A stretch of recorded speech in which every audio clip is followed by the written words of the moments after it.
അത് ആ വ്യക്തികളവിടെ അനുഭവിക്കണ്ടോ എന്ന് മനസ്സിലാക്കണം.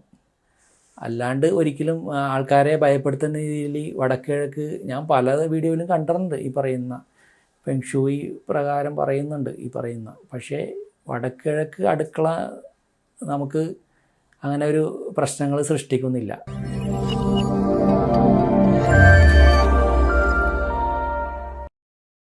വീടിൻ്റെ പ്ലാൻ ഡിസൈൻ ചെയ്യുമ്പോൾ വരുന്ന ദിക്കുകളെക്കുറിച്ച് അങ്ങ് നേരത്തെ പറഞ്ഞു വരുന്നു.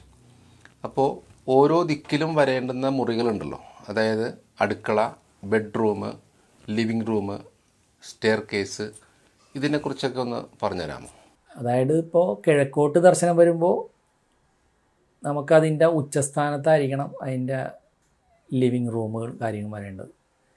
അപ്പോൾ അതിന് നമുക്ക് ഈ പറയുന്ന വടക്കിഴക്ക് ലിവിങ് സിറ്റ് ഔട്ട് എടുക്കാം. നമുക്ക് ഈ പറയുന്ന ലിവിങ് എടുക്കാം. അവിടെ നമുക്ക് ഉച്ചമായ സ്ഥലങ്ങളാണത്. അതുപോലെ തന്നെ ചിലപ്പോൾ ഈ പറയുന്ന തെക്ക് കിഴക്ക് എൻട്രൻസ് വരുന്നതായിരിക്കാം. കിഴക്കോട്ട് ദർശനമാണെങ്കിലും തെക്ക് കിഴക്കുന്നായിരിക്കും അതിൻ്റെ എൻട്രൻസ്. അപ്പോൾ നമുക്ക് തെക്ക് കിഴക്ക് ഈ പറയുന്ന സിറ്റ് ഔട്ട് ലിവിങ് കൊടുക്കാം. അപ്പോൾ അതിനകത്ത് അടുക്കള കൊടുക്കുമ്പോൾ വടക്ക് കിഴക്ക് കൊടുക്കാം. ഈ പറയുന്ന തെക്ക് കിഴക്കും അടുക്കള അനുയോജ്യമാണ്. ഫെൻഷുയി പ്രകാരം വീടിൻ്റെ വടക്ക് കിഴക്ക് അടുക്കള പാടില്ലെന്ന് കേട്ടിട്ടുണ്ട്. അതിനെക്കുറിച്ചുകൂടെ ഒന്ന് പറയാമോ? വടക്ക് കിഴക്ക് നമുക്കെപ്പോഴും അനുഭവ സമ്പത്ത് എന്തായിരിക്കണം, മനസ്സിലായോ? ആ വ്യക്തി, ആ അന്തേവാസികൾ, അവർക്ക് ഒരു വീട് പണിത് കഴിഞ്ഞ് ഗൃഹം നിർമ്മിച്ചു കഴിഞ്ഞാൽ ഒരു 10 വർഷം ചുരുങ്ങിയതിനുള്ളിൽ ആ വാസ്തുദോഷം ഉണ്ടെങ്കിൽ അവരത് അനുഭവിക്കേണ്ടതായിട്ടാണ് ഇപ്പോൾ നമ്മളെ റിസർച്ചിൽ നമ്മൾ മനസ്സിലാക്കുന്നത്. അപ്പോൾ വടക്ക് കിഴക്ക് അടുക്കള അത് ഫെങ്ഷൂയി എന്ന് പറഞ്ഞാൽ ഇവിടെ എല്ലാം ഈ പറയുന്ന ആപ്ലിക്കബിൾ ആകണമെന്നില്ല. അപ്പോൾ നമുക്ക് മനുഷ്യാല മഹാചന്ദ്രികയിൽ ഈ പറയുന്ന നമ്മുടെ ഈ കേരളത്തിൽ, അതായത് മറ്റേത് ഈ പറയുന്ന തെക്ക് കിഴക്ക് അഗ്നികോൺ എന്ന് പറയുമ്പോൾ അത് കൂടുതലും അത് സൗത്ത് ഇന്ത്യയിലാണ് കൂടുതലും അത് പാലിച്ചുകൊണ്ടിരിക്കുന്നത്. അത് നമ്മുടെ വടക്കേ ഇന്ത്യയിൽ അത് അതിൻ്റെ ആവശ്യകത വരുന്നില്ല. അത് അനുഭവത്തിൽ ആർക്കും ദോഷമായിട്ടും വരുന്നില്ല. നിലവിലൊരു റിസർച്ച് ചെയ്യുമ്പോൾ ഒരു 30 വർഷം നോർത്ത് ഈസ്റ്റ് വടക്ക് കിഴക്ക് അടുക്കളയുള്ള ഭവനത്തിൽ അവർക്ക് പ്രത്യേകിച്ച് ഒരു മാറാരോഗമോ സാമ്പത്തികമായിട്ട് കടബാധ്യത കയറി ആ വീട് വിൽക്കേണ്ടി വരുന്ന അവസ്ഥയോ ഒന്നും നിലവിൽ കണ്ടുവരുന്നില്ല. നമുക്കതാണ് വേണ്ടത്. നമുക്ക് ഈ പറയുന്ന വെറുതെ ഈ പറയുന്ന ദോഷമാണ് വരാൻ പാടില്ലെന്ന് പറയുമ്പോൾ അത് ആ വ്യക്തികളവിടെ അനുഭവിക്കണ്ടോ എന്ന് മനസ്സിലാക്കണം. വടക്കിഴക്ക് അടുക്കള നമുക്ക് അങ്ങനെ ഒരു പ്രശ്നങ്ങൾ സൃഷ്ടിക്കുന്നില്ല. പിന്നെ വടക്കിഴക്ക് അടുക്കള വെക്കുമ്പോൾ അതിനകത്ത് സ്റ്റൗ ഈ പറയുന്ന തെക്ക് കിഴക്ക് സെറ്റ് ചെയ്യുക. പിന്നെ മറ്റുള്ള ജലാശയം സംബന്ധമായ വടക്ക് കിഴക്ക് ഭാഗത്ത് തന്നെ അത് വരുന്ന രീതിയിൽ സെറ്റ് ചെയ്യുക. അപ്പോൾ അത് വേറെ അതിനകത്ത് അരിഷ്ടതകളൊന്നും അനുഭവത്തിൽ കാണുന്നില്ല. പിന്നെ അതിനകത്ത് ഒരു നെഗറ്റീവ് എന്ന് പറയുന്നത് ഭക്ഷണം കുറച്ച് വേസ്റ്റായി പോകുന്ന ഒരു രീതി കാണുന്നുണ്ട്. ഭക്ഷണം വടക്ക് കിഴക്ക് അടുക്കളയിൽ ഈ പറയുന്ന പാചകം ചെയ്യുന്ന ഭക്ഷണം കുറച്ച് അമിതമായി അത് വേസ്റ്റായി പോകുന്ന ഒരു പ്രവണത കാണുന്നുണ്ട്. വേറെ ബുദ്ധിമുട്ടുകളൊന്നും അതിനകത്ത് നിലവിൽ ഒരു 10-30 വർഷത്തെ കാലഘട്ടം നമ്മൾ പരിശോധിക്കുമ്പോൾ അതിനകത്ത് ഒരു മോശം അനുഭവമില്ല.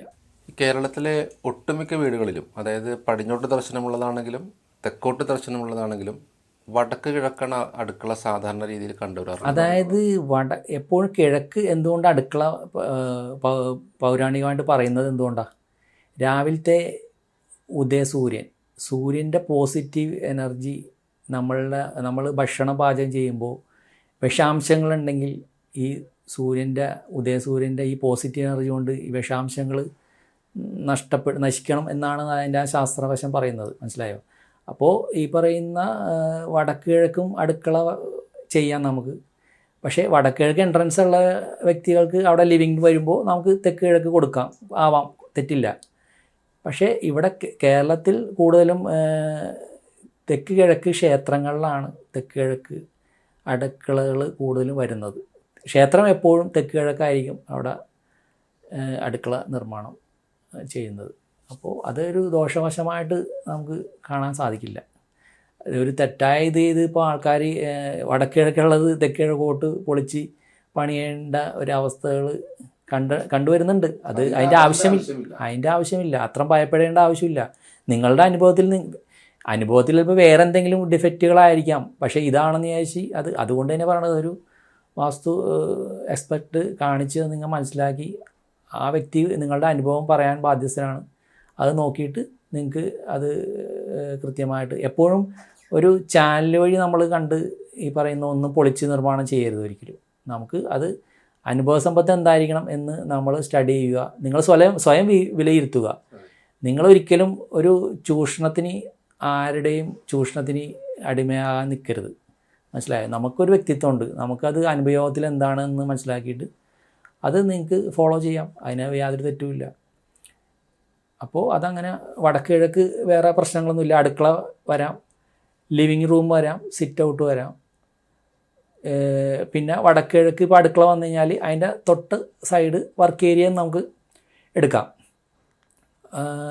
അത് ഈ പറയുന്ന വർക്ക് ഏരിയ എടുക്കുമ്പോൾ എപ്പോഴും അടച്ച് കെട്ടിയെടുക്കരുത്. അതൊരു വായു സഞ്ചാരം വരുന്ന രീതിയിൽ തന്നെ, അതായത് വടക്ക് കിഴക്ക് എപ്പോഴും ഒരു അടച്ച് കെട്ടിയുള്ള ഒരു നിർമ്മിതികളും വരാൻ പാടില്ല, ബ്ലോക്ക് ചെയ്യാൻ പാടില്ല, ഉദയസൂര്യനെ ബ്ലോക്ക് ചെയ്യാൻ പാടില്ല. അപ്പോൾ വടക്ക് കിഴക്ക് വർക്ക് ഏരിയ എടുക്കുമ്പോൾ അടുക്കളയുടെ ഒപ്പം തന്നെ വർക്ക് ഏരിയ എടുക്കുമ്പോൾ അവിടെ ഈ പറയുന്ന വായുസഞ്ചാരം കൃത്യമായിട്ട് കയറുന്ന രീതിയിൽ വേണം അവിടെ വർക്ക് ഏരിയയൊക്കെ സെറ്റ് ചെയ്യേണ്ടത്. പിന്നെ ഇപ്പോൾ എല്ലാവരും ഓപ്പൺ കിച്ചണാണ് വരുന്നത്. ഓപ്പൺ കിച്ചൺ വരുമ്പോൾ അടുക്കളയും ഡൈനിങ്ങുമായിട്ട് ഭിത്തി ഉണ്ടാവില്ല.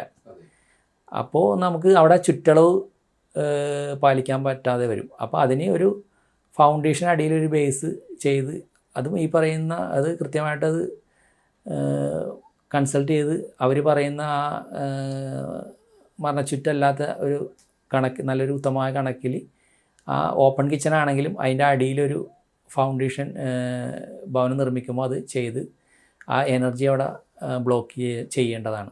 അല്ലെങ്കിൽ ഈ പറയുന്ന അതിൻ്റെ ഒരു ദുരനുഭവങ്ങൾ ഉണ്ടാകും. അപ്പോൾ ഓപ്പൺ കിച്ചൺ ആവാം, കുഴപ്പമില്ല. നമുക്കിപ്പോൾ കാലഘട്ടത്തിനനുസരിച്ച് നമുക്ക് മാറണമല്ലോ. അപ്പോൾ ഓപ്പൺ കിച്ചൺ ചെയ്യാം. പക്ഷേ അതിന് എനർജി ബ്രേക്ക് ചെയ്യുന്ന രീതിയിൽ ഈ പറയുന്ന ഒരു ഫൗണ്ടേഷൻ കെട്ടി അതിനെ ചുറ്റളവ് കറക്റ്റ് ചെയ്ത് എടുക്കേണ്ടതാണ്.